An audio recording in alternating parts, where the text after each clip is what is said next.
Hello and welcome to Math with Lou. Today we are going to be talking about percentages, so let's dive right on in. Alrighty, so a percent is a ratio that compares a number to 100. I'm sure we've all heard percentages before. It's super common in our day-to-day lives, super important. And yeah, a percent is, again, just comparing something to 100, a number compared to 100. This I thought was interesting. Percent, it literally means per 100. And we should know that a century is 100 years. So per cent per 100. Um, this is the symbol we use. It's a forward slash with a circle on the top and bottom of it. And we can use percentages to solve proportion problems, which is the example I have below right here. So, percentages can be solved by using proportions. Anywho, here's the example I have below.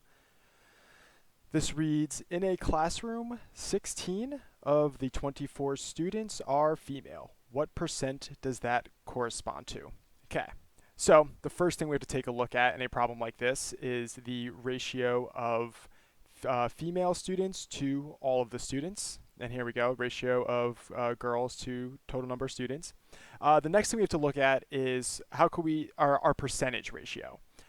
So we're trying to figure out what percent it is. So we're going to put an x there. And because percent is per 100, that x is going to be over 100. So because these are equivalent proportions, we can now set them equal to each other. So we can say that x over 100 is equal to the ratio of girls to students, 16 over 24. And now from here, we just go through our steps for solving for x. We cross multiply.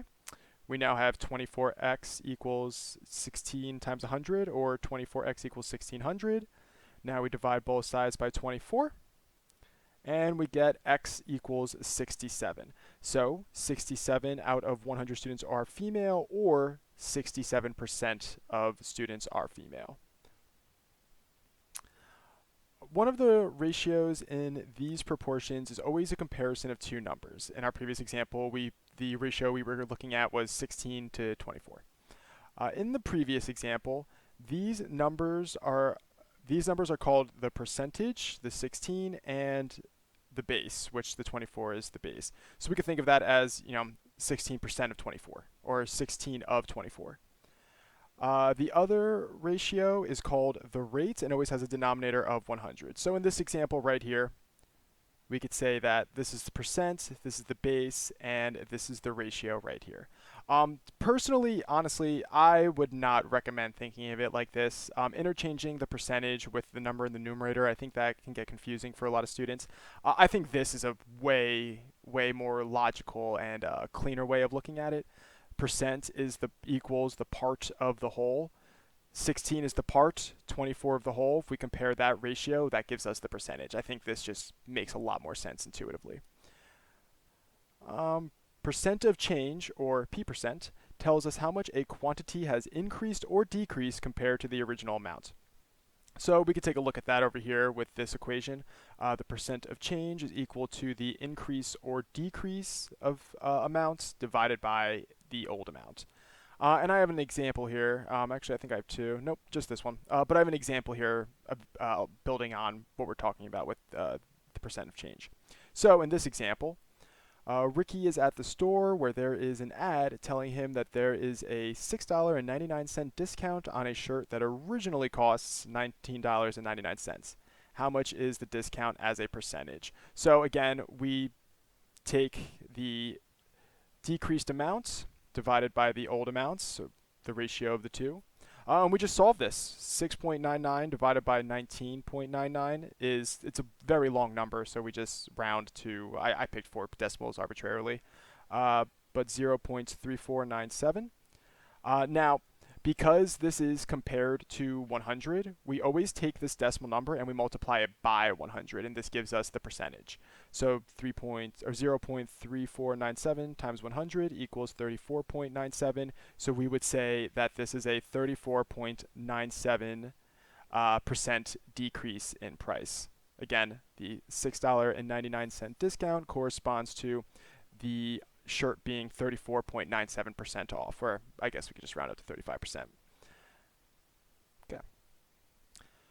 We can also find the value of something after it increases or decreases in value by a certain percentage. So here are the two equations we need for if we need to find, again, the value of something after we take the percent change into consideration.